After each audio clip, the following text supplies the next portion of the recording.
కొంచెం పెద్ద చేసుకుంటూ వెళ్దాం. ఇప్పుడు ఆ లైట్ కనిపిస్తుంది చూసారా, ఈ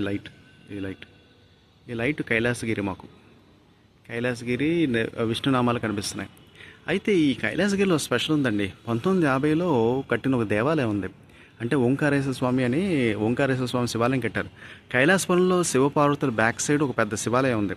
ఆ శివాలయం తాలూకుది ఏంటంటే, శివుణ్ణి కట్టి లింగాన్ని కట్టి అది ఎంతో మంత్రప్రతిష్ఠ చేసి చేసిన లింగం అనమాట. దానికి చాలా పవర్ఫుల్. అది ఎంత పవర్ఫుల్ అంటే చాలామంది తెలియదు. కైలాసగిరి వెళ్ళిపోతున్నాం, తర్వాత శివపార్వతుల దగ్గర ఫోటోలు తీసుకుంటున్నాం, వచ్చేస్తున్నాం అంటున్నా. కానీ నిజానికి అక్కడ ఆ శివాలయంలో నిజాన్ని చేస్తే అభిషేకం చేసుకుంటే, జాగ్రత్త చక్కగా అభిషేకం చేసుకుంటే శంకరుడు సంతోషిస్తాడు. తర్వాత ఇంకో విషయం ఏంటంటే, ఆ శివాలయంలోని చాలా పవర్ఫుల్ శివలింగం అండి అది. చాలామంది తెలియదు కూడా. శివాలయం శివపార్వతుల వెనక శివలింగం ఉన్నది అలా చూసి దండం పెట్టుకు వెళ్ళిపోతున్నారు. కానీ అది చాలా పవర్ఫుల్. నిజానికి అవకాశం ఉంటే మార్నింగ్స్ టైంలో వెళ్ళి అభిషేకం చేసుకుంటే చాలా మంచిది.